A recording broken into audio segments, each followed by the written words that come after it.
this episode, we're serenaded by Simon Maurice. People tell us why they were at the REPXPERT conference. Niterra take the pressure off. And Chloe Grant talks racing.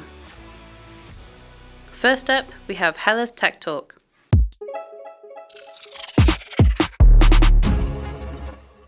So live data, really? But on the wiring diagram. Yeah. So it's very, very cool. So again, you can blow it up, you can make it a bit bigger. Again, you can go a little bit more in depth. And if you want to shorten that out. That's pretty handy, isn't it? It's nice. Everyone who uses our wiring diagrams tend to use it a lot.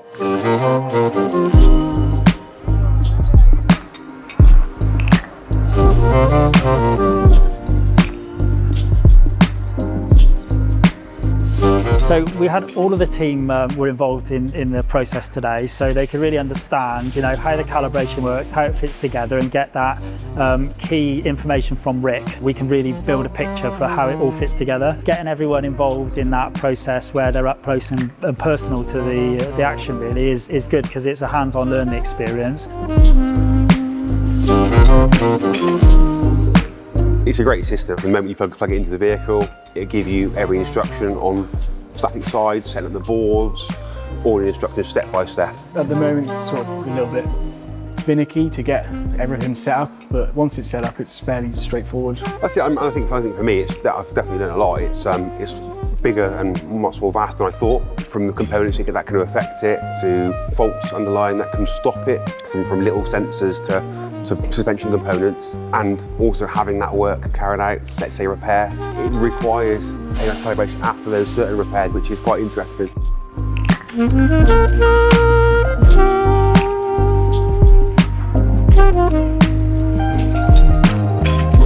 One of the key things that I've pulled out of today is really the importance of doing that full system scan before the vehicles get looked at and calibrated. As you saw on the Mercedes that we had in today to do it, it had faults in there relating to 12-volt system. In that particular case, the vehicle came in for it, but it would just give you a good steer, which means that you can then talk to the customer and explain that we've got these things that need looking at. It might be a problem for calibration, it might not, but it will give you an opportunity to look at other avenues for building that average invoice value.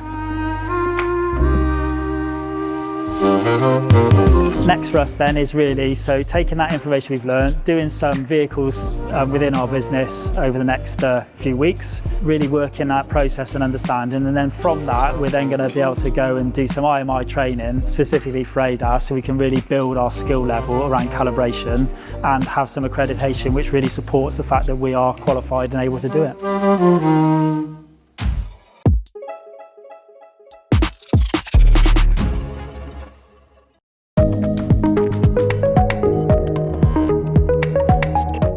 Hi, I'm Frank from Niterra, and today we're going to speak about the 4 pillars of engine management. Engine management isn't just about one sensor doing one job. It's a complex web where 4 key disciplines influence one another. These disciplines are emissions, pressure, position, and temperature. Today we're breaking down some of the fault codes you may see within these 4 areas and why accurate sensor data is your best friend in the workshop. Let's start with position. Fault codes such as P0011 to P0025, these measure the cam and crank position correlation. A pro tip, you need 100% accurate measurements before you can start to identify if there is any deeper mechanical faults. Next up, we have temperature. Take P0549, which points to a high signal from the exhaust gas temperature sensor on bank 2 cylinders. This raises the question, is the temperature actually high, or does the system just think that it is? Always check the specific cylinder and bank indicated by the fault code before investigating any deeper. And next up is pressure. One of the most common fault codes you will see is P0472. Exhaust pressure sensor, position A, circuit low. In essence, the exhaust pressure sensor's data is not matching up with the rest of the system's pressure. Now don't just blame the sensor immediately. This could be caused by physical air leaks in the system or a faulty reading coming from other sensors.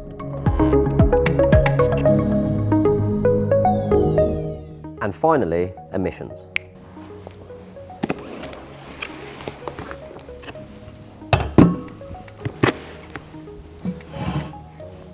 Fault code P0402 is an interesting one. It specifically indicates that the flow from the EGR valve is too high. It could mean that the EPS we just spoke about has a fault, or the EGR valve could be remaining open too long. From this, the negative impact upon emissions is clear. So, investigating these fault codes can sometimes feel like finding a needle in a haystack. Timing can affect emissions, emissions can affect pressure, and position can affect temperature. This is why having one OE quality part supplier, such as NTK, is a must in these 4 areas. It protects the investigation, the repair, and most importantly, your reputation.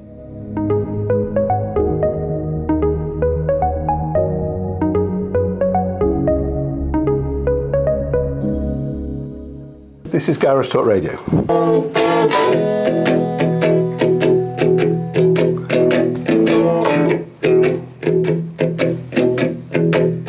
Well, I was minding my own business, working on a press release. Picked up the telephone and Ben and Vicky asked me, please join us on the radio, come to Telford in the car. And while we both remember, will you bring your old guitar? Well, you can listen through Alexa or on your headphones as you walk.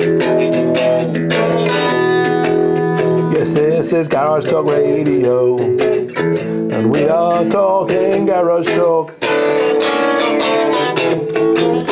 Well, I hightailed it out of London with my axe on my front seat. And by axe, I mean guitar. I reckon axe sounds cool and neat. I thought the talk is okay, done it through my work career. But I figured I should write a song to mark my being here. Well, you can find us on the airways, from Dundee through to Dundalk.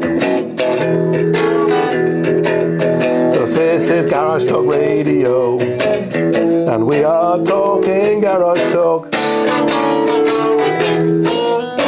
So we can chat about the aftermarket, all that's new and hot. ADAS systems, buying groups, electric cars or not, counterfeit parts, MOTs, potholes big or small, skills gap training, booking systems, even belting oil. Well, you can listen at your lunchtime, filling your tummy via fork.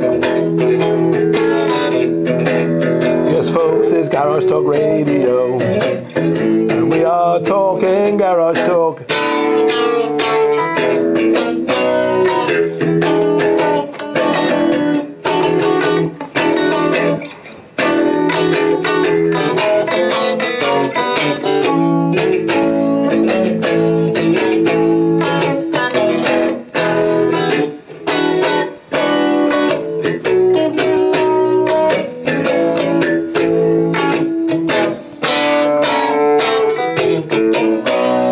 If you want some tips on marketing, Chicane's my company. We do PR, we do advertising for a modest fee. We can cover social media, can plan your next show stand, do your magazine, your TV and, or be your wedding band. You can listen through Alexa or on your headphones while you walk.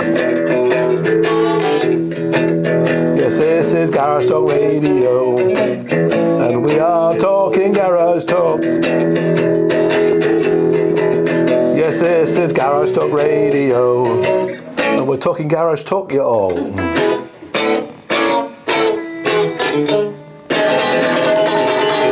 your lot. Brilliant.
My name's Chris Wildman. I'm from Castle Garage in Ashby in Leicestershire. So we're here today at the REPXPERT. It's finding it to be a great day out, incredible learning, great networking, and we always take something back to the workshop that we can implement. I'm Jack Haywood, I'm from DC Lomas Limited. I enjoy coming to the REPX conference because it's good to see everyone and check in, see anything new for the industry that we need to know. Hello, I'm Simon Penny from Markham's Garage in Kingsland.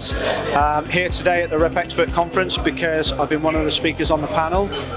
So talking to the crowd about my experiences in the motor trade and how I got to where I got to.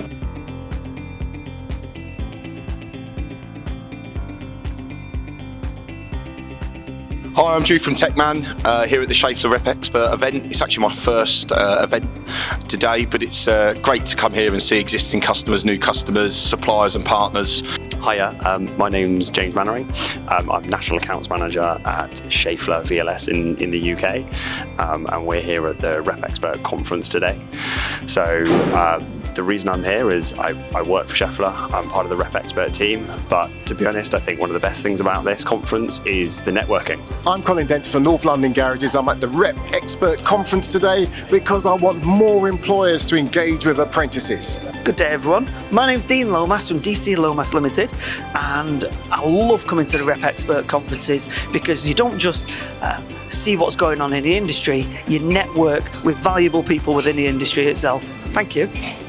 I'm Tim Benson from Oldfields Garage in Leicester. Yeah, it's brilliant for me to come to the REPXPERT conference. Second time that I've been here. It's just a really great opportunity to connect with the manufacturer, with what they're building, what they're developing, and get to know what's going on in the industry. Hi, I'm Leo. I'm from Techman. We're here at the REPXPERT conference today, and we're excited to speak with a lot of garages that have turned up. It's a great attendance, and it's an exciting time for us to see existing customers and new customers, and meet with our peers from the industry. So I'm Robert Cox, Senior Recruiter with Glen Callum Associates Limited. We've come to REPXPERT today because I think it's really good to sort of keep fully abreast of what's going on within the automotive aftermarket.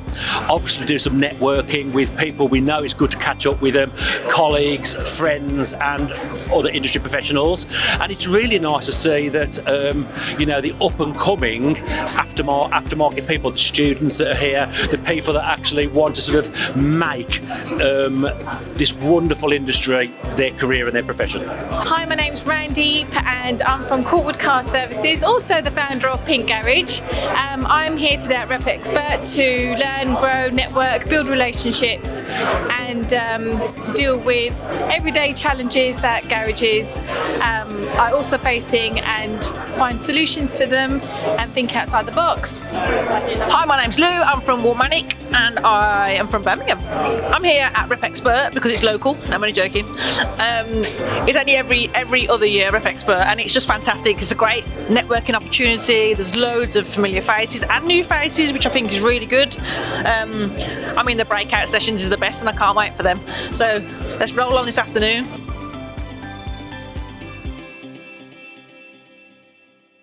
So what does working with laser tools mean for you? It means the world to me, honestly. Without them, I would not be able to do any of the things I have done.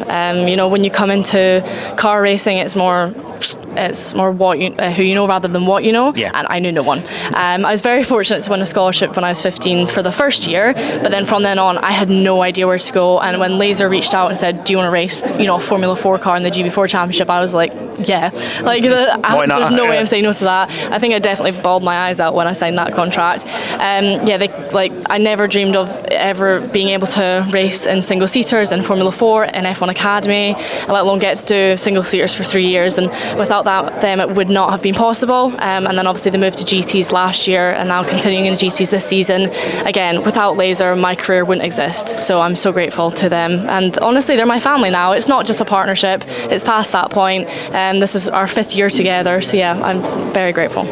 You've got Knockhill. You're quite short of tracks up in Scotland, aren't you? Yeah. So what does it mean to have like an English where there's more tracks and be able to come down and race a bit more? Yeah, I think it's obviously only raced in national championships. Well, with the first couple of years of car racing, I think the tracks we have in the UK, especially in England, are actually phenomenal tracks, and I think they are very difficult. If you look anywhere around the world, you see the UK drivers, British drivers are normally pretty high up. Yeah. And I do genuinely think it's because we learn so much from the circuits we have here. I think they are really, really difficult. Like, don't get me wrong, I love racing over in Europe. I love it. I'm very grateful I get to do that in this beautiful weather. But I do think the tracks are easier over there. So yeah, the first couple of years of development being in the UK was crucial for me, really. And part of that is the English weather, of course. It gives you even more to think about, doesn't it, when driving? Exactly, especially in karting. I did a lot of wet races, and like honestly, I loved. As soon as it rained, I was so happy in karting. I took to it like a duck to water.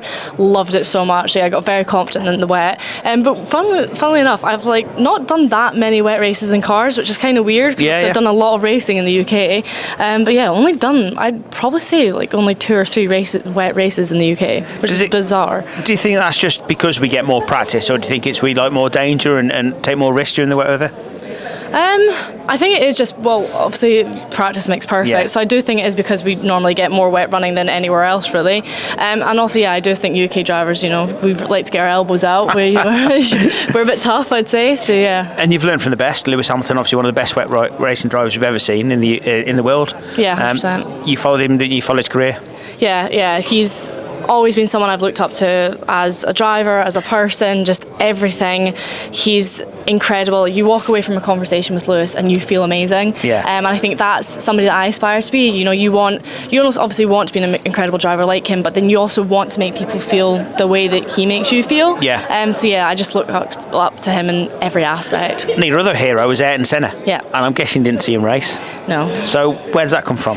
That came from my elder sister Lucy, who raced before me. She saw the Ayrton Senna film when she was about 14 and said, I need to do that. Spoke to Dad. Dad spoke to some people and got Lucy started racing, and then a year later I started. So realistically, the whole reason we race is because of Ayrton Senna.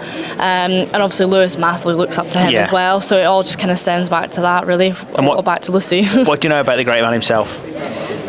He was an absolute phenomenal driver. Yeah, just incredible driver. I always think about, when I think about Senna, I always think about the Donington race that he did. I mean, that was unbelievable. And I think when you think back in the day when Formula 1 was racing then, it was so down to talent, because now we have this data analysis. We can analyse every corner, every tenth. Like, we can analyse so much, even on our simulators now. Back then they didn't have any of that. It was just pure raw talent. And bravery. And I think, and I mean, especially with the danger of it back then. And I think Senna is like the perfect example of what a phenomenal driver was then. So, come on then, you've got the new latest tools car this year. What's your ambition for 2026? I mean, the championship I will be racing in, which has not been announced yet, but the championship I will be racing in, the goal is obviously to win the championship. Been doing some testing secretly, and it's been going quite well. So I think the goal is to go for the title, really. And you've been through the F1 Academy. Yeah. Firstly, who did you meet through the F1 Academy? I should imagine you met some very intelligent people in the industry and very knowledgeable people.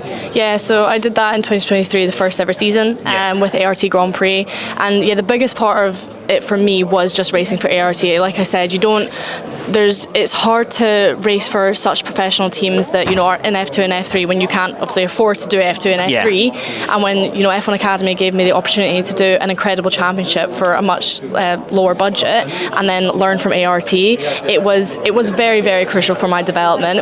I learned so much as a driver, as a person. Like, ART completely molded me to who I am today, and I've never been so upset to leave a team, if I'm being honest. Like, I would take them back in a heartbeat if there's anything I could do with them. I loved racing for them, and they became my family. So it was a very, very crucial part of my development to do that year. And we've seen all the PR about the major teams being involved and wanting to be part of F1 Academy for the future. How involved are they? What realistically did you get from the major teams? Well, in 2023, in my year, the Formula 1 teams weren't actually involved. They only got involved in 2024, so I missed out on that in my year of doing it. But obviously I know a few people that are in the F1 Academy and that have done it, and they seem to all have pretty good experiences with it, and they seem to be having the time of their life. So I think what they're doing is incredible. And that's important to give you confidence that you can make wherever 100%. You want to achieve. Yeah. But For tools and machinery, come to Machine Mart. Experts in our 65 superstores help you choose from the vast range, including air compressors, tool chests, stoves, welders, generators, water pumps, heaters, power tools, and much, much more. Or just order by phone or online. Look out for our money-saving special offers. Our free catalogue contains hundreds of price cuts and great new products. Or visit our website with thousands more specialist products in Machine Mart Extra. Shop in-store, online or call. Introducing All Data Maintenance Schedules, your step-by-step digital service assistant, powered by original manufacturer data for precise, compliant and confident service. Access complete, up-to-date maintenance schedules for every job, routine or complex. Streamline workflows, save time, and ensure consistent professional results across your team. OEM data you can trust for 61 brands in 14 languages, accessible anytime. Now with access to even more leading vehicle brands. Protect vehicle warranties, build customer trust, and boost workshop performance. So we're at LKQ Euro Car Parts Colchester with Group Operations Director Stephen McKnight. Stephen, we are in a very challenging market at the moment. Obviously the world is challenging as well, but Euro Car Parts are going from strength to strength. How are you maintaining that? I think the key element for us is utilising our logistical strength and our different channels of business. So where we look, we're in a really unique position where we have our car parts business, we have our truck business, which has grown in our new operator model. We have our leisure marine, we have Synetics, we're going into our green part side of the business. So I think one of our key elements for LKQ is utilising all of our strengths across all of our channels, especially in our logistics. And your academy's made a massive difference as well, hasn't it, in Tamworth? Absolutely, yeah. And I think that being at the forefront of making sure that we have the correct training and correct level of expertise in the automotive industry is massively important. How important is education? I mean, it's second to none. I think, we're looking at more of the ways and around the apprenticeships and different things and how we can bring people into the industry. And I think that the way the markets are changing, the car parks are changing, to ensure that we have the capabilities and skill sets within the aftermarket are imperative. And of course, you're in a distribution channel, and availability is the key. So how do you keep making the parts available for the country, I suppose, the UK? Yeah, and it comes back to our massively strong logistical strengths. 3 CDCs, we have 13 rapid fulfillment centres across the network, and I think that the ability of the team for forward planning and making sure that we're putting the investments into where they're required. And I think that also, it is about the availability, it's about our final mile, it's about our processes in the branches that enable us to be in a really strong position to say yes when we get those orders. And I guess that prevention rather than cure makes it easier for distribution centres, doesn't it? Because people then plan the repairs. Correct, yeah, and I think that more of the technologies are evolving in that, in the workshops especially, around their forward plan and kind of demand planning. And I think that where we need to be, and we are in that place of being reactive and making sure that we have everything in place in all the stuff that I've just mentioned around our infrastructure. And AI is coming in, whether we like it or not. I'm sure you have your own opinion on it, but how are Euro Car Parts utilising the facility? So I think AI for me is really about creating insights and creating the trends and making sure that we are always at the forefront of any new innovation. And I think with AI is an interesting topic, as you say, and it is coming. I think the big thing about AI is making sure that we utilise it to create the right insights and decisions that we can do to further progress the business. Still needs human input. Absolutely. We're never getting away from that. No. But I think that there's some things that AI will do that will support, so kind of taking some of that complex information and bringing it forward for us. So what does the next 5-10 years, because obviously you look at the 5-10 year plan, what does it look for Euro Car Parts? I think it comes back to my original point. It's about really utilising all of our channel strength, and I think in a forever changing market, it's all about the forward thinking, the academy, all of the things that come across to make sure that we adapt to any of the change in the car park. We look at the EV, the whole debate about EV and kind of ICE vehicles. And I think that when we look at all of the different strengths that we have across our logistical capability in the different channels, it's about how we continue to increase that offering to our customer. And of course, garage owners need to be in the room at events like Auto Mechanica, etc., so they can learn about this. Absolutely, and I think that one of our strong points in terms of headlining and supporting a lot of those events show how much we're invested in them. So how are things looking here and now? So here and now, I think that, being the market leader across our channels, it's all about the here and now exceptional, consistent service that we provide to our customers, and also looking at all new innovations and way that we continue to excel in our market. And of course, what you set for today will see you right for tomorrow. Absolutely. We always focus on the here and now objectives, always forward thinking, as we've mentioned. But I think the key for us is all about the customer. It's all about putting our customer first and making sure the decisions we make help them grow and help them continue to offer good service to their customers. Direct tire pressure monitoring systems utilize sensors within each wheel to continuously monitor tire pressures. Sensors are typically attached to the valve stem, but sometimes can be strap mounted to the rim or even directly to the inside of the tire. Sensor data is transmitted wirelessly to an electronic control unit within the vehicle. This data can be captured by diagnostic equipment, such as the unique ID code of each sensor, air temperature in the tire, the battery status of the sensor itself, and the tire pressure. Unique ID codes per sensor ensure that the vehicle only communicates with the sensors that are fitted to it, and not to any other similar neighboring vehicles. The data transmitted is communicated using a protocol or language that can be recognized by the electronic control unit. With over 150 sensor types, there are many different protocols in use. It's essential that any sensors installed utilize the applicable protocol for the specific make, model, and year of vehicle being worked on. The ECU processes the data and alerts the driver if any of the tire pressures fall below the recommended tolerance levels. When a low pressure is detected, a solid TPMS warning light will be shown to the driver, with many systems also displaying the actual pressure readings for each tire. System malfunction warnings can also be shown when the electronic components are not working correctly. These utilize a flashing TPMS warning light that turns solid after approximately 1 minute. Tire pressure sensors are battery-powered and have a lifespan of several years. Upon battery failure, the sensors will need to be replaced. We will talk about replacing sensors in more detail in a later module. In Europe, sensors typically transmit in 433 MHz, but some systems have adopted Bluetooth, as found on newer Tesla vehicles. You may also come across imported vehicles that utilize the 315 MHz radio band. We can help you to replace almost all of these sensors using our iSensors and electronic equipment. Direct TPMS is considered the most precise and reliable pressure monitoring system, but this comes at a cost to the consumer, as servicing of the valve and occasional replacement of the sensors will be required throughout the life of the vehicle.